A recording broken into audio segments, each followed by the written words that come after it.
Welcome to our channel. Today we how to transfer photos from iPhone to Dropbox. Easy tutorial step by step clearly. To transfer photos from your iPhone to Dropbox, start by ensuring you have the Dropbox app installed on your device. Open the App Store, search for Dropbox, and download it if you haven't already. Once installed, locate and open the Dropbox app on your iPhone.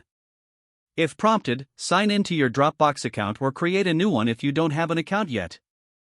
On the main screen of the app, look for the plus icon, usually found at the bottom of the screen. Tap on the plus icon to reveal a set of options. Select Upload Photos from the menu that appears. Your photo library will open, displaying all of your images. Browse through your albums and select the photos you wish to transfer to Dropbox.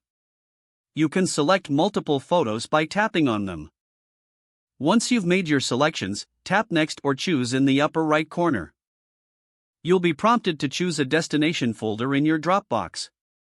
You can either select an existing folder or create a new one. After choosing the folder, tap Upload to begin transferring your photos.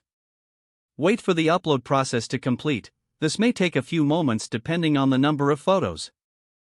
Once the upload is finished, you'll see a confirmation on the screen. You can now access your uploaded photos from any device with Dropbox installed or via the web. That's it. You've successfully transferred photos from your iPhone to Dropbox. If the page does not load, refresh the browser or try again in a private or incognito window. Make sure you are using the correct email address, then retype it carefully to avoid small typos. If your password is not accepted, use the reset option and create a new strong password you can remember. Check your spam folder for verification or security emails, then complete any requested confirmation steps.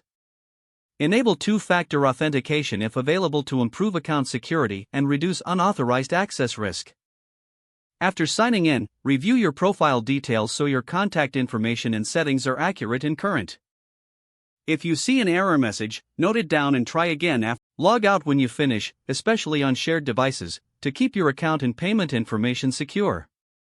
If the page does not load, refresh the browser or try again in a private or incognito window. Don't forget to like this video and subscribe to our channel for more step-by-step tech guides.